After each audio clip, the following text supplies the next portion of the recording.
Smart politics for stupid times. Welcome to the Unprecedented Podcast with John Aravosis and Cliff Schechter. Hello, everybody. It's Wednesday, February 28th. This is John Aravosis, sitting in for Leslie Marshall, and also sitting in for Cliff Schechter, because Cliff is off making money to pay for the little ins today. But I'm here with our producer, Mark Grimaldi. Hey, Marky. Good afternoon, Good afternoon, everyone, and John. Hello. We're having a busy, isn't there? I was going to say a busy news day, but welcome to Trump land, where every day is although I would say even for him, today is almost like Friday. Today's almost Friday night of news. Like there's that much news. There's that much news happening. Good way to put it. But we're going to get into that in a bit. The main segment of today is going to be devoted to the Russia probe, because it kind of went crazy today with more news from inside the Mueller camp, problems with Kushner, investigations now of Trump's finances, which, he's going to go ballistic. Trump himself going ballistic against Sessions online, and then Sessions pushing back against Trump, which was unheard of. So we're going to get into all of that. Give a little update on the Parkland shooting aftermath, because there's more news on that front. But just a couple sort of other news going on. The Democrats flipped, I'm going to put on my glasses here, 2 special election seats in the states yesterday. Just to read real quick. In New Hampshire, Laconia voters elected substance abuse counselor Philip Spagnuolo over Republican Les Cartier. The reason it's important is because it's a district that Trump carried by 13 points in the 2016 election. And a similar thing happened in Connecticut, where a Democrat defeated a Republican for a state-based district. And it's been a district that's been in the hands of Republicans for decades, though Hillary did carry it slightly with a plurality. But still, the point is, everyone's interpreting this as 2 new seats that once again show that a Democratic wave is building for the fall. Oh, and that's very good. The most important election coming up what was that aftermath, Mark? I pulled the producers always are looking for sound. I pulled that from a commercial about 8 years ago. It's just some random dude in the middle of a commercial. But what was the end? Or the end something else? It sounded like somebody threw some boxes down or something. Some guy going, yeah. Oh, yeah. There we go. Okay.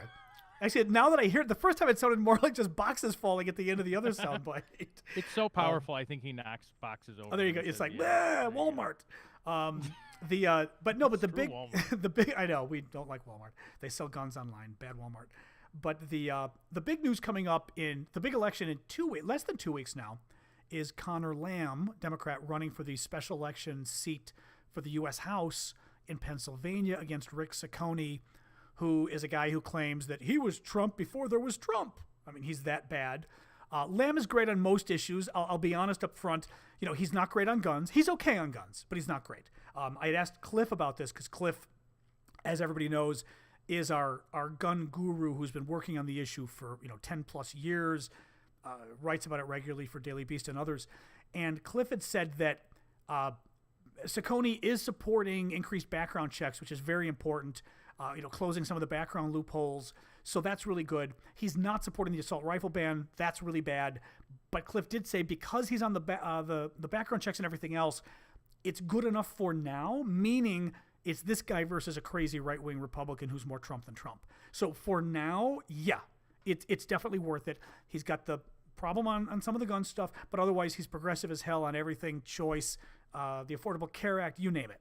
He's great. So, this is one of those cases where after a year of living through Trump, I hope people are starting to see that, it's okay to be ticked off when Democrats aren't good enough. And having to pick sort of a B-rated Democrat versus an A, which you wish you could have. But we've seen what happens now when we don't have the Congress in our power. And it's a mess. So... anyway, there you go. But the other thing, Mark, I don't know. The Ring front door gadgets? Oh, yes. Basically, I've got a couple of friends that have them. They're the little doorbells you put on your front door. You screw them into the wall or whatever. They're Wi-Fi. They've got a little camera inside, and they let you ring your phone so that you can either use your phone to see who's at your door and buzz them in. Don't buzz them in. Call security. Set an alarm to go off. Whatever. But also, since it's your phone, you can have it'll ring no matter where you are. So you can actually let the FedEx guy in or not let the that's creep. cool. I didn't know in. some of the other parts of it though. That's more It's on your intricate phone. than I thought. Yeah. That's pretty neat. Well, it's also good because the idea of this, I was reading about it. It's really interesting, actually. I had seen the guy on Shark Tank, and he didn't win. The show is addicting. Well, I love Shark Tank, but he didn't win. They hated him. Mr. Wonderful was the only one. He offered him a deal that was apparently just bad. He has the worst deals ever. He's like, there's, all right, the only person who has worse deals than him is Trump, but that's not saying much. I will take your first child, and then you'll pay me back anyway. Yeah, exactly. It's like, okay, Mr. Wonderful.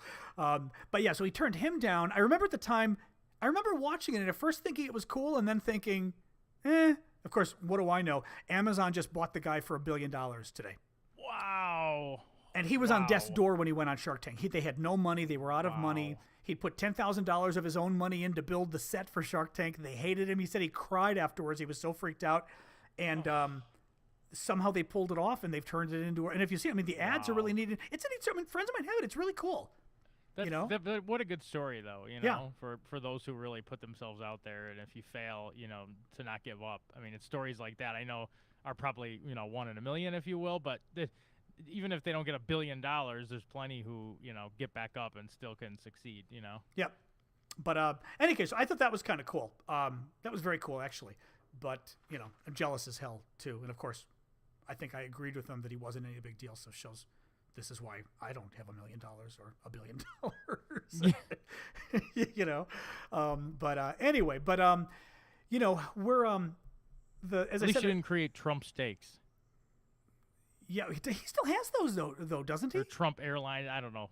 Pick one of the other 8 failures. Yeah, I think he's still got the steaks or whatever the hell it is. But in any case, orange and puffy like him or no? The steaks. Remember, he eats them burnt with ketchup. Ugh. That's how he likes his steaks. I'm not even a steak guy, but I know enough that you don't eat a steak burnt with ketchup. That you don't do that, exactly. Yeah. I mean, even A1, even A1 sauce, I find a bit like, ugh, Yeah, but compared to ketchup on a burnt steak. But ketchup? You know what the French do, which is kind of interesting, actually. The French will make sauces for a steak. And I've actually got like a sauce book above my stove here. But, they'll make like Bernays, like all these different varieties of a creamy sauce. But when I say sauce, I mean the consistency of ketchup or something, where it's thick that you would, with a knife, you'd put a little bit on each piece of your steak. And one of the things they do, for example, too, they use mustard. But of course, we're talking good French mustard. Yeah, I was gonna say. Yeah, this is as bad as ketchup, the big yellow Trump with the yellow stuff. Yeah, give me some yellow mustard. Yeah. But they'll use like a dollop of really fine mustard, and then you put a little bit of that on the corner of your steak as you're eating it. And I'm not much of a steak guy. I prefer my meat ground in a burger, but it's quite good anyway. He's an idiot. But in any case, like I said, what I wanted to do when we come back, the majority of our show will be devoted to Russia because there were so many updates today, and it's just getting worse, if you could believe it. But first, we're going to talk a little bit about the just the updates on the NRA stuff, which has been going well. This is really funny. As I'm talking to you, Mark, I'm like, I was telling Mark, I decided today I was going to try to maybe video the episode so that I'd actually put a video version up of the podcast / radio show. And of course, as I'm talking to you, Mark, I'm trying to move stuff out of the way on my screen. Because you now imagine you have to worry about the entire additional medium. I mean, I've got the script, and not the script, but all the notes of what I want to talk about in my hand, and I've got the timer on the screen because we got to go to a break at 3:16, floating break, this kind of stuff. So I keep moving stuff around on my computer screen to make room for stuff, and every time I'm doing it, I'm moving it out of the screen of what I'm taping. I forgot I've got part of my screen cordoned off so we can take the video. And for a while there, you're looking at my notes. You were looking at the background on my screen for a bit. It's like, oh God. Anyway. Nothing's better than just a shot of someone's keyboard, or the back of their hand. Well, now I'm gonna have to review it and look at what the heck is on my desktop of my computer. So John takes his desk organization very seriously. People, okay, just trust me. You're gonna look for the file that says "hide from the FBI," yeah, or the cheating on my taxes file. It's just gonna be called Kush. I'm not even going to make worse jokes than that, but yeah, exactly. In any case, we'll be back in a minute, like I said, and we're going to talk first about all the latest on the shooting issue, the Parkland shooting issue, but and then we'll get to Russia. But come back in a few minutes. We'll be here. Thanks, guys.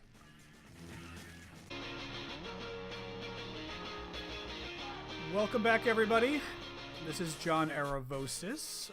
I am today it's me. I am the Unpresidented Podcast. Hear me roar. No, I do the Unpresidented Podcast with Cliff Schechter, my partner in crime, and we are sitting in today for Leslie Marshall, except that I'm actually sitting in today for Cliff, too, because Cliff isn't here either, so it's just me. But Mark and I, my producer, Mark Grimaldi, are going to have a little chat about the NRA. Since the Parkland shooting, there's been my God, we've been talking guns every episode, which I think is a good thing, obviously, because people are still talking about this issue, which is great. And we've got the March for Our Lives coming up March 24th, which is the big gun rally across the country, focusing on D.C., but they're also having rallies, satellite rallies around the country for those who obviously can't get to D.C. in 3 weeks, or 2.5 weeks now. And so anyway, that'll keep it in the news, which I'm glad. So the issue is not going to go away, at least for a few weeks, which is great. But a lot of just sort of updates around the table. What's been interesting, Mark, I thought, was particularly how the Republicans in the NRA are really starting to, like in the last maybe 4 days, they've been really starting to freak out. They're getting very upset that these meddling kids are making too much of an impact. If you saw, Laura Ingraham actually had a good one, who's right-wing nut, Fox News personality now, which just kind of figures had her own little right-wing radio show forever. And Ingraham put out a tweet complaining about, as always, it's David Hogue. I'm surprised they don't spend more time going after Emma Gonzalez. Emma Gonzalez is the one high school kid, the survivor, who shaved her head, Latino. And being a woman, having her head shaved and being Latino, you'd think she would be the favorite target because, trolls just love to go after women and Latinos and all that, especially Republicans. But they're actually putting, I would say, most of their venom on David Hogue, who's the young kid. I would describe David as being a rather severe-looking journalist, white, shock black hair. He's got a great head and hair. He looks like he could be in the Head and Shoulders commercial. Right, he's got John F. Kennedy hair, Jr. hair, or JFK Sr. hair. I was noticing it the other day. I'm like, my hair is curly, but damn, I was like, David, I want your hair. That kid's got some good hair. Good hair. And very serious. David's the one who gets on. David's the one who was on whatever show it was the other day, and he said something like, we're going to do this, we're going to win, and he turns to the camera and goes, and we're going to outlive you. Yeah, and it's like, where do you know what I mean? It's like you could. That's I was listening actually to an interview with Congressman. Is it Dutch or Deutsch? Who's Ted Deutsch, I believe. Yeah, Ted Deutsch, Florida. He's been really just beautifully, well spoken on this issue as well, and is basically just every time I hear from him, he talks about conversations that he's had with the kids, and he's just doing a great job, continuing to magnify their voices. But he was being interviewed today, and he was saying the powerful thing about them is that they don't know talking points. Like they were just, they were very smart, but just smart, 17, 18-year-olds just in high school, and all of a sudden, their entire world changed, and they don't have talking points. They went to Congress, and members of Congress could not meet with them, or at least some didn't avoid them, some did, but plenty of them, including Paul Ryan and others, actually met with them, and they don't have set standard talking points that someone who gets involved with an organization might, when you're kind of learning the ways of effectively talking about these issues. They have a horrible incident that they were very much a part of that is driving them. One of the girls said she took, and this is really hard to just think about, but she took Congressman Deutsch by the arm during one of the vigils and said, I want you to know that I saw one of my friends' faces get shot off right in front of me. And she said, you need to do something about this. And there's just no other way to put it. I mean, this is as real as it gets. I mean, I'm sorry, but there's no way you ever get that out of your head. And all you can do is fight for those who are no longer here. And that's what they've been consistent on. They're fighting for those who no longer have voices, who were murdered, and they're trying to honor their memories to make sure it doesn't happen again. And they're doing the same for the students of Newtown, who many of us thought after that incident was when things would change. Someone brought up the point the other day that those kids who were murdered would be teenagers now. So it's right. Yeah, this is Sandy Hook, where literally they killed 5 and 6 year olds. I mean, that was high school's bad enough, believe, right? 20. I forget how many, but I mean, most of them were kids. Maybe it was 15, 16. It was. I just don't even know how. There's still, when I think about that, I can't even square it up. I have a 3-year-old and who's not that far off from that age, and I don't even know how I could. I hate to say it, but I don't even know how I could go forward myself. Yeah. And for the people who not only were able to do that, but then you have to somehow bear the brunt of fighting that fight against such a powerful organization. I mean, think about the emotional toll that you're fighting every day after being traumatized like that. Yeah. The bravery and courage of these kids, they deserve nothing but the support of every American. Right.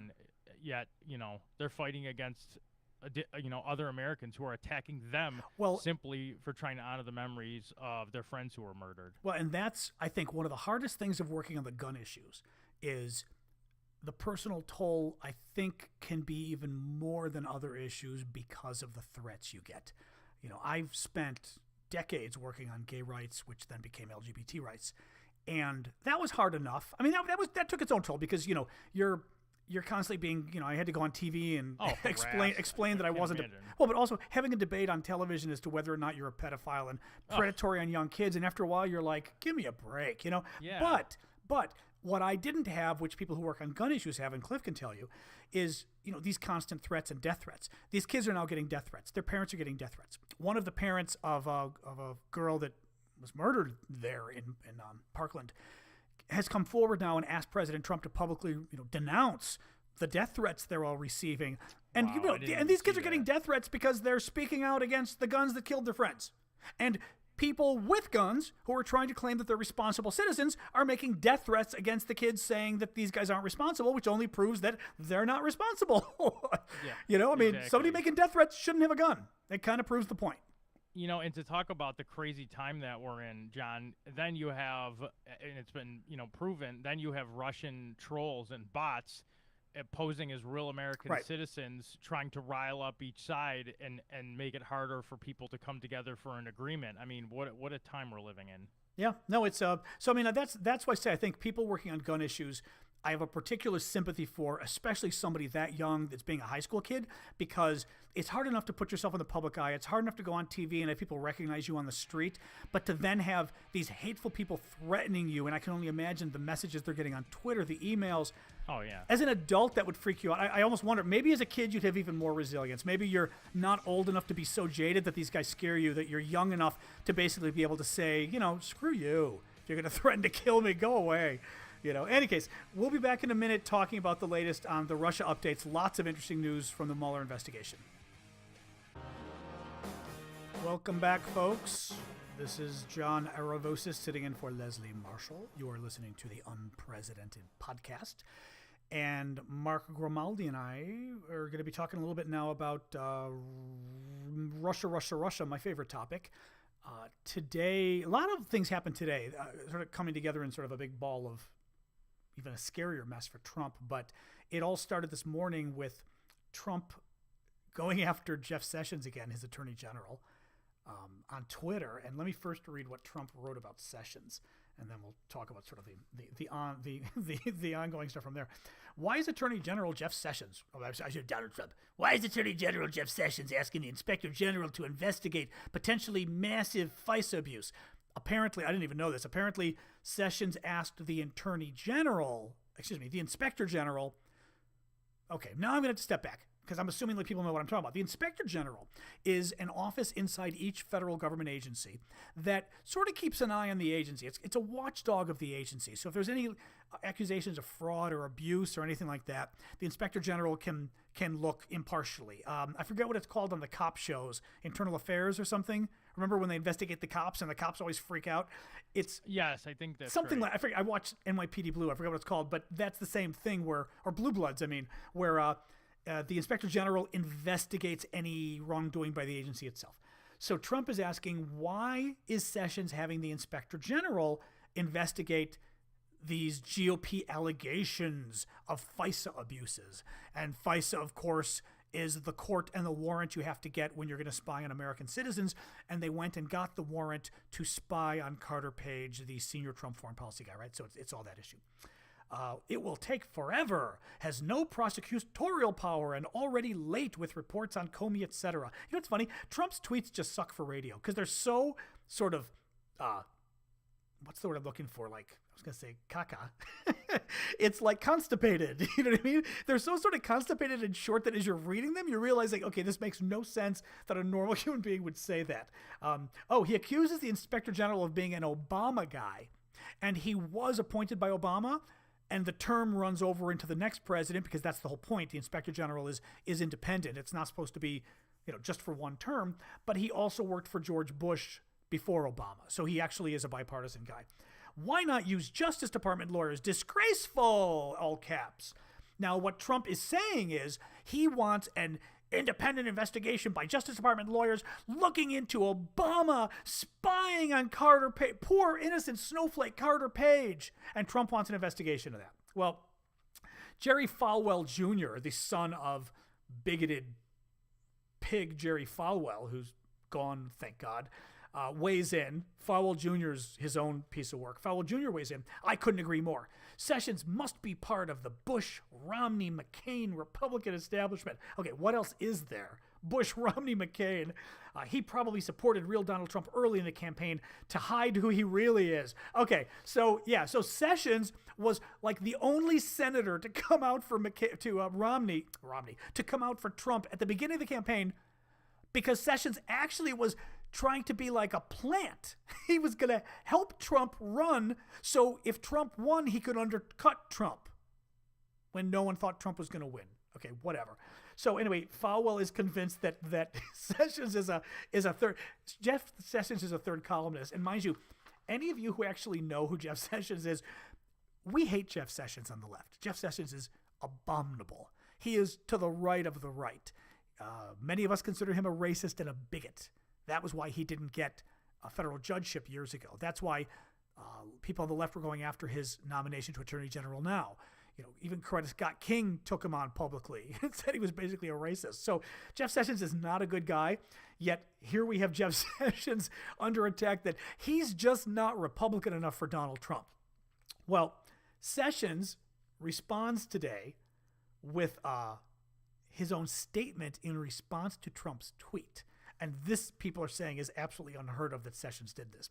So Sessions responds to Trump demanding that FBI lawyers investigate Obama. Blah, blah, blah. Sessions responds, as long as I am the Attorney General, interesting lead in right there, as long as I'm the Attorney General, I will continue to discharge my duties with integrity and honor. Sorry, I'm not doing the accent.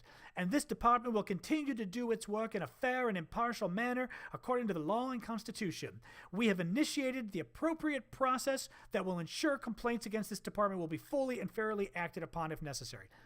What's really interesting about this statement is not only is Sessions being forced publicly to respond to a Trump tweet that he's never done before, and he's never done this. Sessions has always just sort of swallowed his pride and shut up whenever Trump's going after him publicly.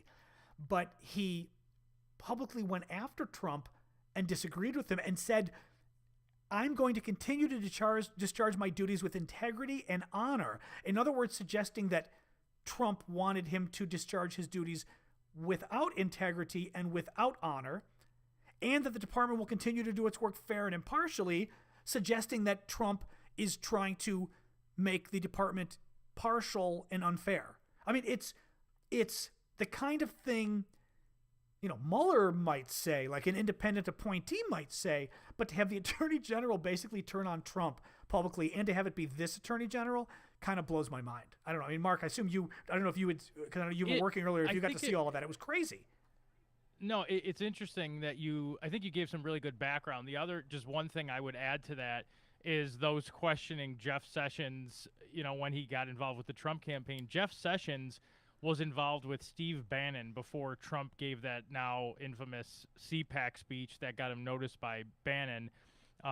Sessions and Bannon had all these meetings, and Bannon kept talking about needing someone who was basically, in my words, anti-immigrant and right. Nativist, and would try to basically march those qualities, if you want to call them qualities, out to the forefront. And Bannon said to Sessions, you should run, and Sessions was like, I'll have no chance to win the presidency. He goes, I know, but it'll get the message out there, and set things for the future. And then when Bannon, the story goes, Bannon saw Trump at CPAC and thought he could basically, lay those things on him almost like a blank slate. And it turns out he was right. Not that Trump wasn't racist enough on his own, but that's how early this was hatching. Yeah. Them coming together, which I think that CPAC speech was maybe, what was it, like 2013 when he first noticed them, or 14? But that's how far back it was. I mean, it's outrageous and laughable to think that, and it just goes to show you, Trump will attack. I mean, we already know this. He'll attack anyone who's in his inner circle, no matter what. I mean, they keep showing the tally of people who have left his administration or been fired since they joined him.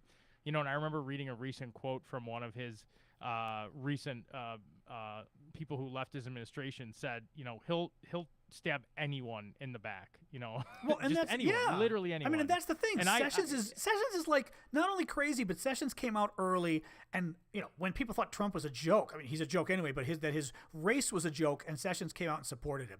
The idea that Sessions is repeatedly being rebuked, and now top Trump ally Falwell's going after him, and I doubt Falwell's doing it without Trump's sanction, is just. Yeah, exactly. I mean, why do people suck up to this guy?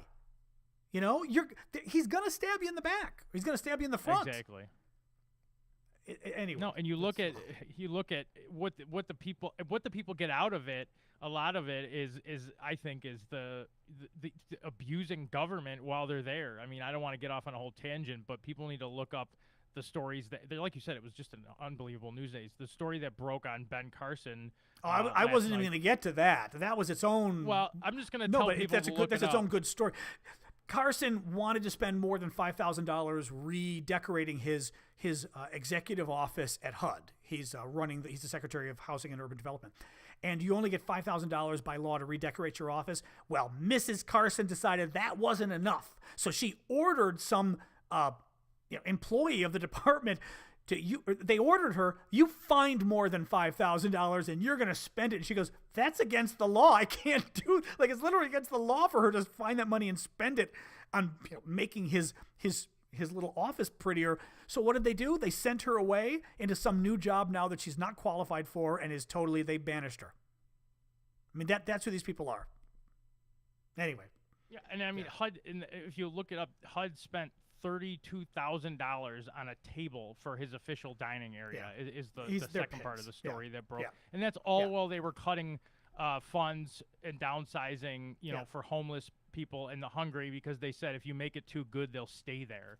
It's just the irony. But that's what people do before they get stabbed in the back. But speaking of, hopefully things coming to an end, I knew you were starting to get to the Mueller news, John.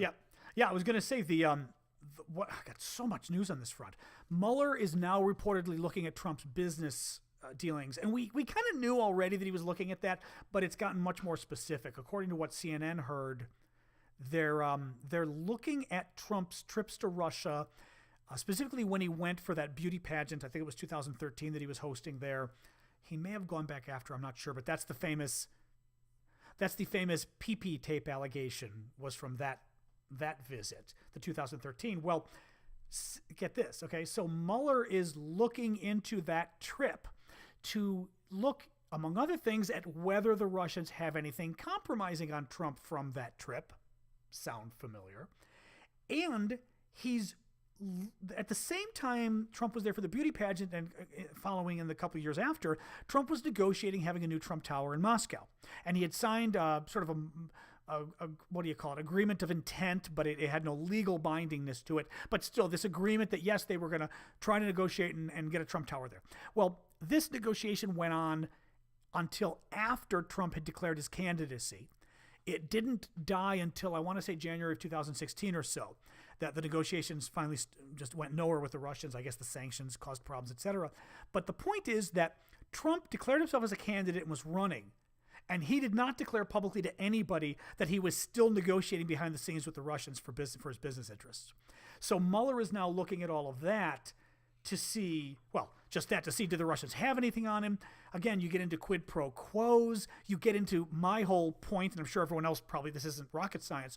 Trump did not run thinking he was going to win the presidency. Trump ran, I think, because A, Trump's ego, and B, Trump thought this will be a great way to get more business projects, especially with Russia, right? I run for president, I suck up to Putin the entire time, and then Putin will give me lots of business deals, lots of loans that I can't get anywhere else. I can finally get Trump Tower Russia.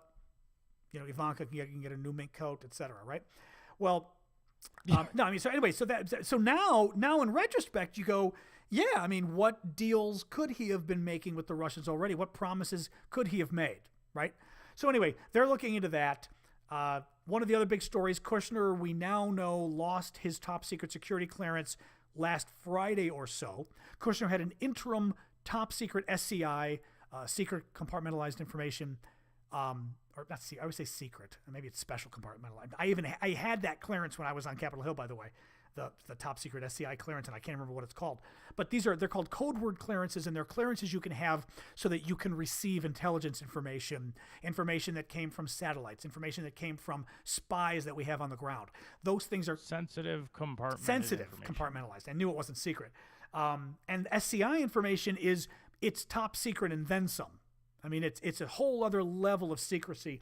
Jared had that clearance, but he had it interim, which means they gave it to him anyway while they were investigating him to give him a real clearance, and they still haven't finished. That seems like a great idea. Which, well, on its face, right? I mean, I've never even heard of having an interim clearance that high. I've had interim clearances that maybe were secret, maybe if I was lucky, but I sure as hell didn't get, TSSCI. I mean, what he's got is crazy. In any case, finally last Friday, Kelly, the White House chief of staff, decided that Kushner and a bunch of other staff who have not been able to get their clearances were going to lose their top secret clearances and bucket down now to secret. And it's not just secret, but I believe it's secret without the intelligence added on. So it's just secret. Yeah, now. He's not going to be able to see the daily briefing. All that kind of stuff. Yeah. But what's really annoying is we had to go over a year for this, for them to finally stand up to Kushner, because they were afraid of standing up to Kushner and saying, dude, if it takes a year for us to investigate you, you're not getting your clearance. It doesn't take this long. Now, mind you, Kushner had visited like 100 foreign contacts. Remember, he didn't even declare them. And then he amended his form and sent it in and said, oh, well, my lawyer sent in the form too early. I forgot to mention 100 contacts I had with foreigners, including probably all the Russians he met during the campaign that he didn't tell anybody about. So it's, once you get to this point, you're pretty much not getting a clearance. Well, the White House didn't act on anybody else's clearance. Remember Rob Porter, the guy who was accused of beating his ex-wives, who was one of Trump's top aides in the Oval Office? Well, Porter was another one, I think, Porter was another one who didn't get his clearances. They told the White House he wasn't going to get his clearances. In Kushner's place, they're telling the White House, this is going to take a long time because this boy misled us and he's got way too many contacts. In Porter's case, they said he's not even getting the clearance and the White House still didn't get rid of him. And part of the thought is not only is Trump weak on national security, but also they were afraid that if they acted on Porter and the other people who didn't get clearances, then they would have to act against Kushner, who didn't get the clearances. And because he's Trump's son-in-law, they're afraid of doing anything. And this shows how Trump's nepotism in pulling Kushner in has sort of screwed up everything in the White House.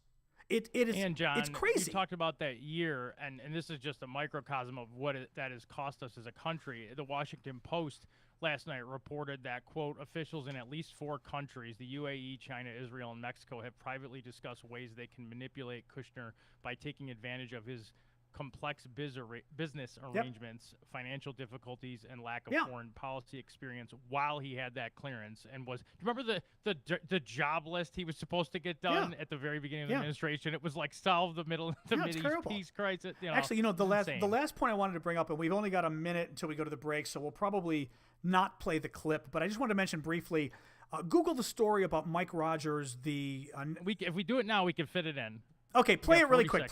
This is Mike Rogers answering Elizabeth Warren, who said, basically, what have you been told to do anything to stop the Russians from hacking our country and hacking the next election? I believe that President Putin has clearly come to the conclusion there's little price to play here. Bingo. And that therefore I can continue this activity. Yes.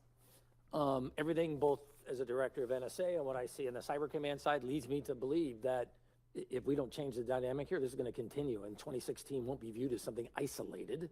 This is something will be sustained over time. So I think the challenge for all of us is, so what are the tools available to us? And as the strategy says, diplomatic, economic, some cyber things, there are tools available to us. And again, I think in fairness, you can't say nothing's been done, but my point would be it hasn't been enough. It hasn't been enough. Clearly what we've done hasn't been enough. Yeah. Anyway, this is a whole other, maybe on Friday on our podcast, Cliff and I can get into it because I'm so ticked off about this. It's so treasonous. And everybody, thanks for joining us. I'm going to be signing off. This is John Aravosis of the UnPresidented Podcast, sitting in for Leslie Marshall. You can find our podcast weekly at patreon.com/unpresidentedpodcast. You can also find us on iTunes at unpresidentedpodcast.com. We do our podcast every Monday and Friday, although these Mondays lately we're sitting in for Leslie all week. So you can hear us again on Friday via those websites. Or on Monday, this coming up, Cliff and I will again be sitting in for Leslie. Have a good rest of your week.